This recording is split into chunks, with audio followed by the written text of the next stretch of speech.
So ngayong araw pala guys, may gagawin tayong motor na Mio Rossi na Passion, yung style M3. Ayan, medyo wala siyang compression guys. Medyo mahirap po paandarin. Ayan, dapat hindi po maikot dapat ng kamay ito. Dapat po matigas siya. Kung napapansin nyo guys, malambot lang siyang iikot. Ibig sabihin guys, wala siyang compression, no? Dapat po yan matigas, lumalaban siya. So yung inikot natin guys, medyo malambot siya. Wala pong pwersa yung pag-ikot natin. Ayun guys, titignan natin yung kanyang head. Titignan natin kung ano yung naging problema niya, kung bakit siya nag-loss compression. Ayun guys, i-open lang po natin yung cover na yan dun sa head.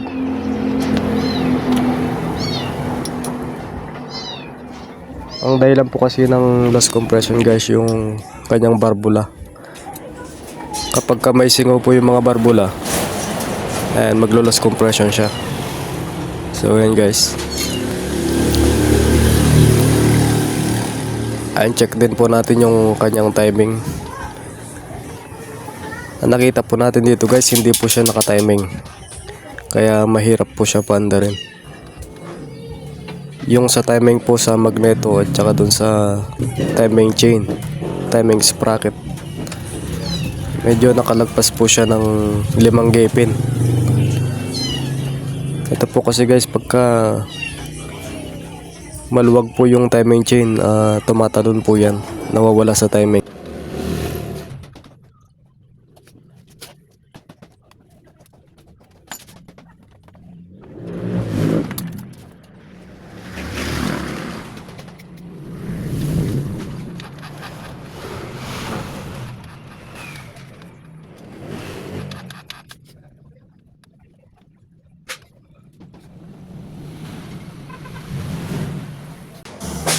Yan po yung timing niya guys sa sprocket, sa timing chain.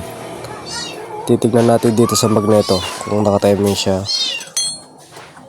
Ayan guys, kung makikita nyo, medyo malayo siya, ano. Kung napapansin nyo guys, yung letter T, medyo malayo po siya, medyo lumapit na po doon sa pulser. Ayan guys. Ayan guys, yung ginuhitan ko na yan, dapat dyan siya nakatapat. Ayan, dyan po dapat nakatapat yan. Medyo lumayo na po siya ng konti, mga 5 ngipin guys yung nilayo niya. Ayun, dito naman po hindi siya nakatapat. Ayan, ganyan po yung pwesto niya, wala po siya sa timing. Ayan, dapat po yung 2 butas na yan magkatuwid. Ayun guys, sisimulan na natin baklasin yung kanyang head, yung mga rubber arm niya, para mahasa na din natin yung kanyang barbula, para matanggal po yung singaw niya. Ano guys, para isang baklasan na lang po yung gagawin natin.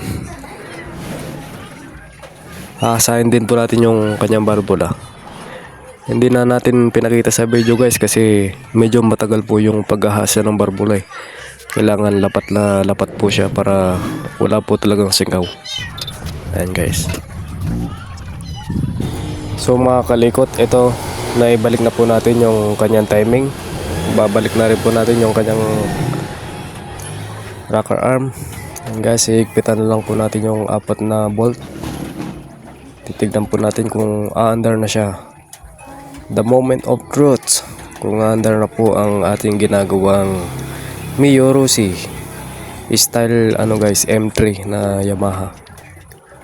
So ayan guys, sinihigpitan na natin yung kanyang 4 na bolt. Nakikita natin guys kung aandar na siya mamaya. Dati guys, ang issue nito ay mahirap pong paandarin. Kahit na 100 na kick, ayaw talagang umandar. Ayan guys, papaandarin na natin. Ibalik na rin natin ang kanyang head cover. Ayan guys, meron pong 4 na tornilyo yan. Dalawa sa ilalim, dalawa sa taas. Ayan guys. Higpitan lang po natin mabuti para hindi po kumalas pagka tayo ay nagmamaneho sa daan.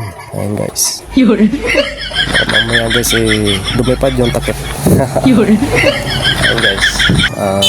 The moment of truth guys, kung under na ang motor ng ating customer. Ayan guys. The moment of truth. Ayun po mga ka-restore, napapansin nyo isang kick lang umandar na siya. Ayan. Yan po yung nagawa natin ngayong araw na to. Sana nag-enjoy po kayo sa panonood. Ayan guys, ibabalik na lang po natin yung mga kaha niya. At waiting na lang po tayo dun sa may-ari para kunin po ang kanyang unit. Ayan guys. So habang hinihintay natin yung may-ari guys, napag-isipan ko nga linisin yung airbox niya. Ang dumi guys. Kung makikita po natin ay puro buhangin na po sa loob o lupa. Ayan guys. Wala na po pala itong foam. Kaya po puro putik na po sa loob. Ayan. Para po customer satisfied po yung ating customer. Ayan guys. Linisin na po natin mabuti. Para all goods na. Ayan guys. So pagkatapos po natin nilinis yung kanyang airbox, ito naman pong starter ang kakalikutin natin. Ayan guys. Dahil lang sabi po ng may-ari ang history nito ay mahirap po siyang i-start sa push start. Kaya mahirap po siyang magpadyak doon sa kanyang kickstart. Ayan guys. Papalitan natin ng starter yan guys. Wow! Buti na lang guys, may natabi tayong second hand guys na starter. Yan po ang ilalagay natin. Para hindi na po bumili ng bago ang may-ari guys. Ayan. Ito guys, all goods na yan. Hindi na po mahirap i-kickstart o start doon sa push start. Ayan guys. Ayan guys, ilalagay na lang natin ang kanyang starter. So ayan guys, natapos na natin ilagay yung starter. Itatry na natin i-push start kung under na sa push start. Ayan guys.